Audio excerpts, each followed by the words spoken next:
for that. And the tickets were sold out. And then I realized, Lilydale. Now, I don't know if y'all know Lilydale, but it's a spiritualist community, the other side of Buffalo. And I had read a young adult series years before and had always wanted to go. So that was a Wednesday. That Saturday night, I hit the road, and on Sunday morning drove from my hotel to Lilydale. Now, as I started this trip, I saw a cardinal on the side of the road. He was just sitting on the shoulder, not flying, just picking at the dirt. And I knew it was a sign I was doing the right thing. It was Lilydale's peak season, so those of you who have been there know, I decided to go within 3 days, so I couldn't find a medium to book an appointment with online. So I got there early and got my first speeding ticket ever on the way. That's a whole story. and walked around, and I saw one or two people walking their dogs, and in my mind, I was like, they're all mediums. And they were basically running in the other direction. I'm not gonna get a reading. I'm not gonna get a reading. And I turned down one road, and there was a woman who was out there watering her flowers. And I asked her if she had any appointments open, and she told me that she'd been all booked the night before, but she woke up that morning knowing she needed to open a couple more appointments. So she started off the reading, and her voice got very scratchy. And then she closed her eyes to communicate. And she told me she was getting someone who had had a tracheotomy or something wrong with his throat. Now, I had kind of forgotten that my husband had tracheotomy towards the end, and I almost fell off my seat because I was like, oh my God, this is Ken. And I'm not going to get into the full message, but what I will say is it was the most spiritual experience I've ever had. And I drove home close to 5 hours playing the CD of the reading over and over and crying.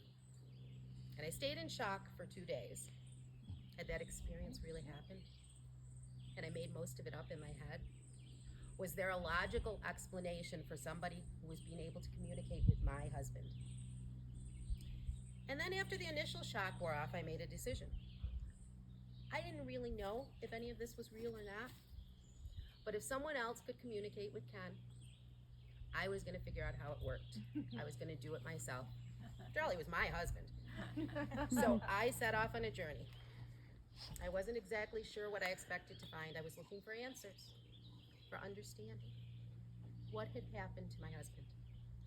Where was he, and was he okay? Could I actually communicate with him? And that was the start, not really the start now that I know, but that was the beginning of what I consider this wonderful, crazy journey that I'm on. Good morning. Death. One of our greatest human fears. Is it a fear of death, or is it a fear of the unknown? That which we have no control over and do not understand. When the planning started for our Mediumship summer series that we kicked off in the beginning of July, Story came to me and asked me to deliver a homily about mediumship from my perspective. I think that grief was mentioned, but when it came time for me to try to figure out what I wanted to say to you, I felt like I was just spinning my wheels. There's so much running through my head. How can I speak to the passion that I feel? What does mediumship mean to me? It's funny, I think of myself as a writer. Story just mentioned we had a writing retreat here yesterday. Someone who can communicate ideas, thoughts, concepts, using words to express myself. But when it comes to expressing how I feel about mediumship, I find myself speechless. It's really difficult to find the words. So I need to start on the most granular level that I can. And I guess that needs to start with death. Our fear, my fear of death. The most basic of human processes. There's birth, there's growth, there's death. The beginning, the middle, the end. The end? Is it truly the end? There's a quote I found from Madeline Ryan's book, A Room Called Earth. She says, "Yet death unites us in the same way that birth does. It's something that we all have in common. It's a doorway. And just because we don't understand what's in the next room, it doesn't mean that there isn't a next room, or that the next room is something to be scared of. It just means that we haven't been in it before. Or maybe we have, and we just don't remember. So let's take away from death. What exactly is life? Is it a biologic process? Is living about biology? Are we just born, we grow old, and then we die? Or is life about something more and something bigger? Our consciousness, our awareness. You know, I don't really know what I believed before that fateful visit to Lilydale. I'd been taught in Catholic school about heaven, but that vision of that faraway place of perfection never really sat too well with me. I think it was the faraway aspect that I had a problem with. Somehow I knew that piece wasn't right. But that didn't really change my discomfort with the thought of death. And then death slapped me across the side of my head, pulled the rug out from under my feet, destroyed the world that I knew, and said, hey, it's time that you understood. So after that reading in Lilydale, I began my journey of discovery. If I'm perfectly honest, as I started looking for answers and trying to find out how I could communicate with Ken, I was pretty sure that it was some kind of pipe dream. I had this feeling that it was going to be like trying to do a full split when I was a teenager. How many of you have ever tried to do a full split as a teenager? I would get down so far, but no matter how much time I spent practicing, I just never got all the way down to a full split. So I'd look at those cheerleaders, those dancers, those gymnasts, and I'd get just frustrated, and I'd stop trying. And I kind of thought that this was going to end up the same way. Someone else could do this, but not me. Then one day I felt my husband's hand on my shoulder, and I began to be able to communicate with him. And as my connection continued to grow and develop, I started getting so excited. I finally knew what I wanted to be when I grow up. I'm going to be a medium, and I'm going to talk to dead people. There's that death thing again. But it wasn't long before I realized that if I was actually talking to my husband, talking to my grandparents, then they couldn't actually be dead, could they? And that's when I realized that this journey was going to be something so much bigger than I thought. There's a whole other world out there, one that maybe couldn't be seen, but it was there. And being a medium was not about communicating with dead people, but about connecting with living spirit. Now, the concept of mediumship has been around since ancient times. There have always been prophets, seers, healers. In the Bible, the witch of Endor was also known as the medium of Endor. And she was a medium who apparently summoned the prophet Samuel's spirit at the demand of King Saul. Mediumship became quite popular in 19th century United States and the United Kingdom after the rise of spiritualism as a religious movement. And as story mentioned, modern spiritualism began right here in New York State in 1848 with the Fox sisters. So what exactly is a medium? Those of you who have heard my homilies before know I love to give definitions. So if we look up the definition of medium, there are several. Medium, a noun, an agency or means of doing something. A means by which something is communicated or expressed. The intervening substance through which impressions are conveyed to the senses at a distance. Wait for it. A person claiming to be in contact with the spirits of the dead, claiming, mind you, and to communicate with the dead and the living. Or the last definition, the middle quality or state between two extremes.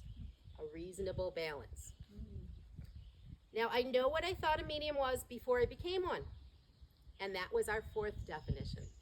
A person claiming to be in contact with the spirits of the dead and to communicate between the dead and the living.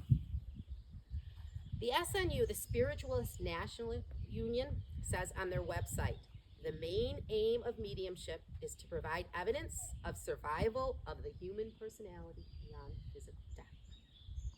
Mediumship is a transfer of information from the spirit of a deceased person via a medium to a recipient. A medium has the ability to receive information from a communicating spirit and pass on that information. Now, I like the SMU definition, but I wonder if some of those other dictionary definitions actually speak to it better. So let's take a look at that. An agency or means of doing something. So this definition is talking about something like clay for a sculptor, or a keyboard, or the cello for a musician. The medium through which something is done. So we become the medium for spirit to communicate with their loved ones. The medium for the universe to touch someone else, which is pretty much the same as our second definition, a means by which something is communicated or expressed, that medium. Actually, I think it kind of sums up the third definition too. The intervening substance through which impressions are conveyed to the senses at a distance. Although I'm not sure that I consider myself a substance, but I guess if we're talking about the carbon or the stardust that I'm composed of, maybe I am a substance. But what about that last definition? The middle quality or state between two extremes. A reasonable balance. Yeah, that one I like. But let's replace those two extremes with two worlds. Two worlds together, yet separate. Mediumship for me is about standing with a foot in each of those worlds and helping to pull them back together into one. It's about picking up a needle, allowing the universe to thread that needle and sewing those worlds back together. Now, how we bring those worlds together will be different for different people. Some will find comfort that they need just by going to a medium and hearing the evidence that their loved one still exists. I've had many people who, while I'm reading for them, will say to me, tell him this or tell her that. I always try to explain that what I'm reading from, the energy that is their loved one, is part of them, not me. And they're very capable of telling their loved ones what they want on their own. But that's not where some need to go. For some, it's enough to know that someone else is able to talk to their loved one. Hearing that they're okay, that they're at peace, that they're not suffering, they're not in pain. And they don't want to go any further with it. So we remain a bridge for those people. They go on with their lives in the physical world feeling more at peace, and we've helped them begin to start to heal their grief. For others, it's not so much a bridge, it's more of a connecting those two worlds. Mediumship allows them to begin to recognize that their loved one isn't gone, and it's a part of who they are.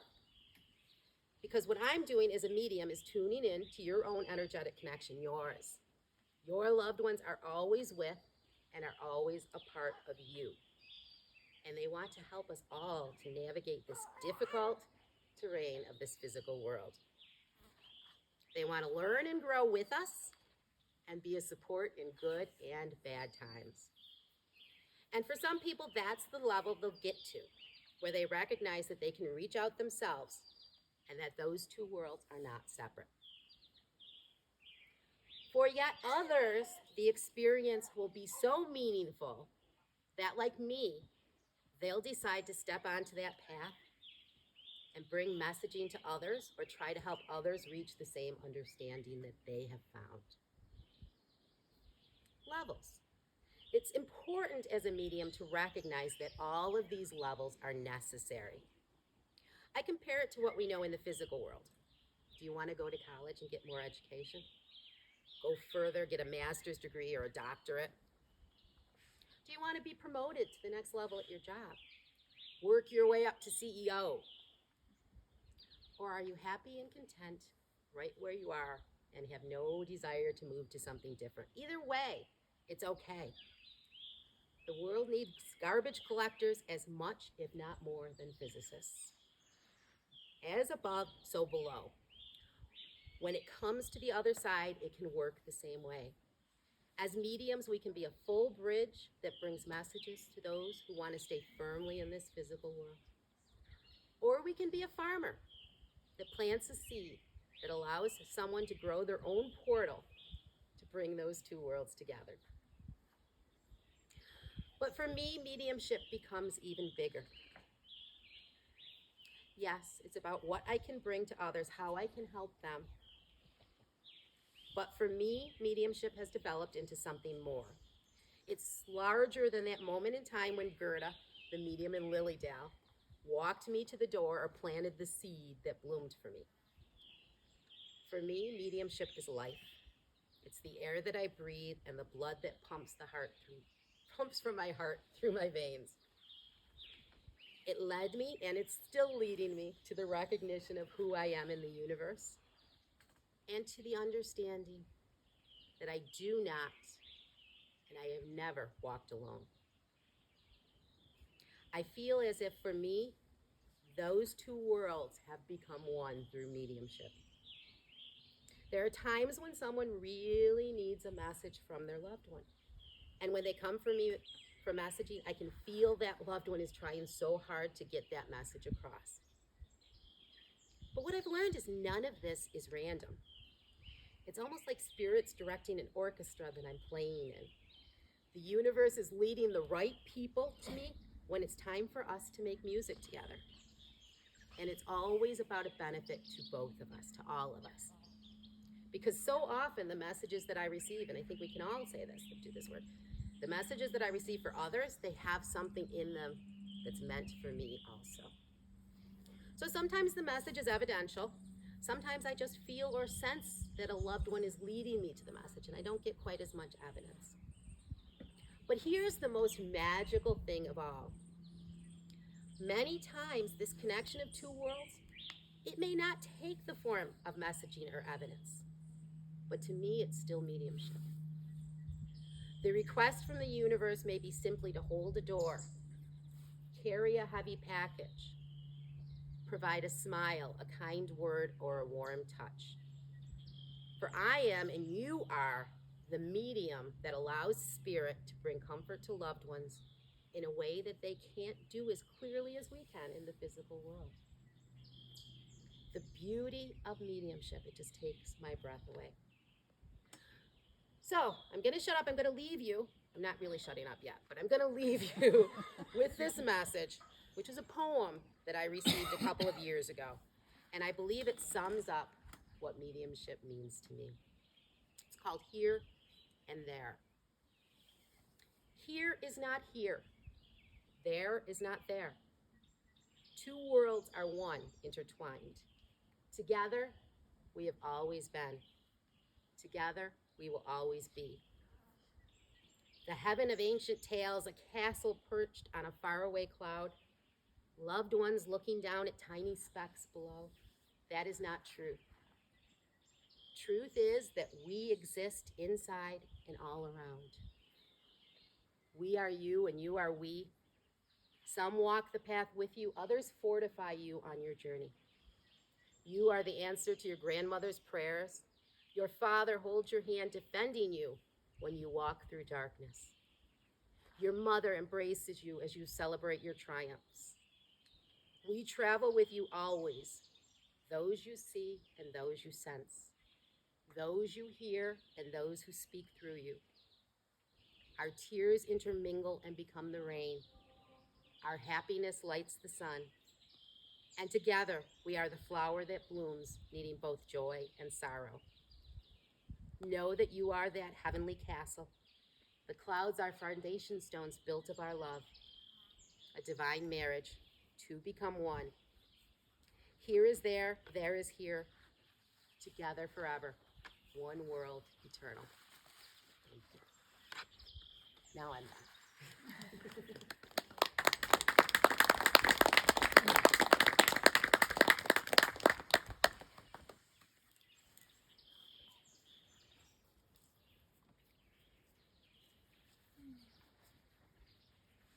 Anyone throwing fire and brimstone at us yet? Maybe see a few birds flying out. Not likely. Okay. Thank you, Renee. And we've been having a wonderful metaphysical summer school. We have Christine Spengel, who's also on the board, and she's one of the mediums who'll be talking about animal communication as well on Thursday nights. So we're enjoying all of this immensely, and our spirit is as well. So this is a great lead into yogi. John Tapashbi is going to sing the Durga mantra for a few minutes. And this is, the importance here is a lot of us know that there's profound turmoil on the planet right now. And Spirit came through with messaging before things broke loose in the war in Europe and said, remember that there's more spirit on the other side fighting for what truth, beauty, and goodness. And we're the boots on the ground, we're the spirit in flesh, but we've got legions of light around us. And we're to remember that now while the lower forces try to scare us back to the Stone Age.